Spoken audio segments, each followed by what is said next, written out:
Yeah. Where do I begin?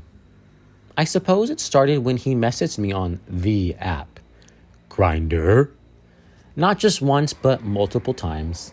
I proceeded to never reply because I couldn't see his face, and his profile displayed that he was trans.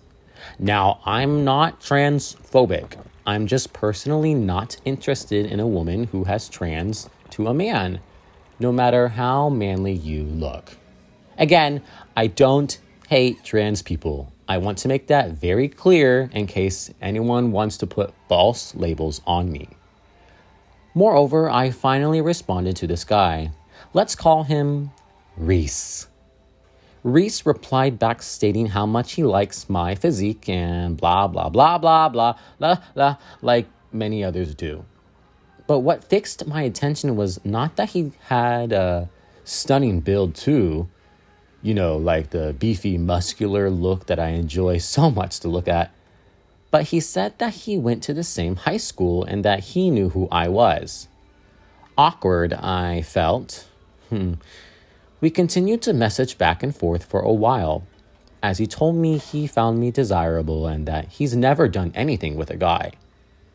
Now, I don't personally like feeling like an object or a toy for people to experiment on, but I just had to hear more from this guy in person about how he attended the same school and why he never hit me up, Well, eventually we met and things played out.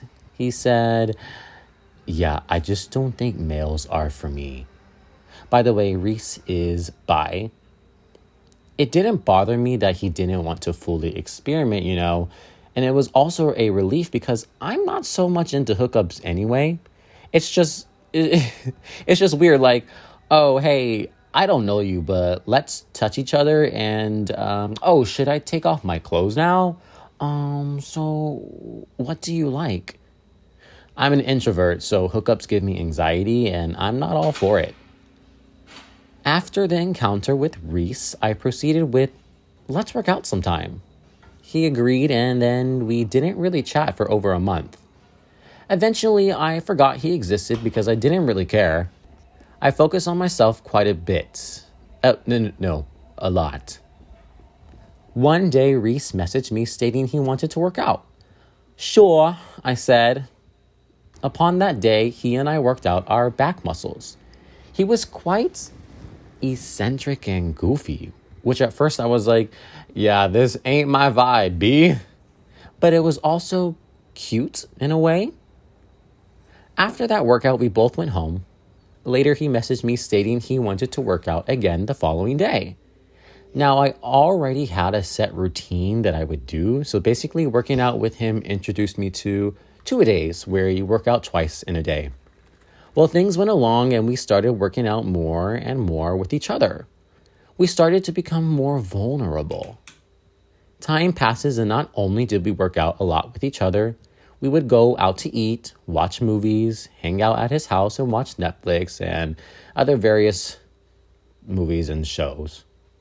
Then I started to sleep over often and we would cuddle and we would also go to gay clubs. I started to fall in love when I didn't want to. Reese would start to say things like, "I'm so glad I met you. I really like you. Don't ever leave me. Let's move in with each other. I love you." I was only aged 23 to 24 at the time, so now I'm really hooked on this guy. I met his parents, and his parents liked me and welcomed me as their other son. Life was good, and I was extremely happy all the time. Then, she arrived. I started to notice that Reese would act differently around me. He wouldn't have much time to hang out, watch movies, or even work out. I assumed that he was busy with work and school, so I didn't pay much mind to it. Time went and I would only see him about once a week as opposed to every day. Still, I was happy to get to see his bright smile and goofy self. Thanksgiving comes around and I was eagerly waiting for an invite to his house. His mom texted me saying that I was invited to eat with her family and friends, but I never received a personal invite from Reese. He eventually did message me on Thanksgiving Day of 2019. Obviously, I had to go now. I ate with my family and then told my parents that I'm going to Reese's house. I show up and he opens his house door for me. I brought some cookies from the store to be polite. I knew something was off about him when he welcomed me in. He didn't follow me to the kitchen where literally everyone else was. Upon saying hi to his parents, I noticed this girl sitting on a stool next to the counter. The first thing I noticed was not her clothes, long hair, soft face, short stature, but rather her large chest. Out of nowhere, Reese comes up and says, "Quinn, this is my girlfriend, Becca." I'm naming her Becca because she actually is a sweet woman and I have no cruel intentions towards her. My heart sank. Immediately, I responded with, "Nice to meet you," with a smile on my face. I felt so weak and distraught. Why didn't he tell me? I thought. We started to eat the Thanksgiving food and I quietly sat there and didn't look at anyone. I ate very quickly and thanked his parents for inviting me. They asked why I was leaving so early. I replied with, "I'm exhausted and I have to get up early for work tomorrow." Which wasn't a lie. Obviously, I also wanted to leave because my feelings were out of control. I went to the front door and went outside. Reese comes out very quickly. "Why are you leaving so early? You don't want to stay a little longer and hang out with me?" he says. "I have to get up early for work. Enjoy your dinner," I replied with a faint smile. All I could think about was, wow, you really ditched me for some girl who has a large rack? Was everything you told me a lie? Why is her chest so big? Is it real or fake? Am I not worth more than a pair of large breasts? She's really nice, so I'm sure her personality is great, as they did date each other for about 2 years. We eventually stopped talking and stopped working out with each other.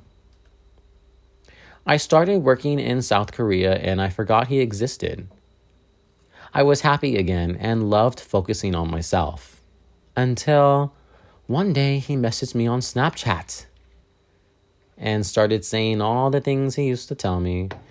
How much he misses me and that he wants to see me again and that he would love to date me and do a bunch of other things that are X-rated. Well, that's just too bad, isn't it? And that's why I want to have a nice chest, so I never have to be left behind for someone who has a big rack. There's more details to this story, but that is the main summary. I wish him all the best, and I hope he's doing well. You live and you learn.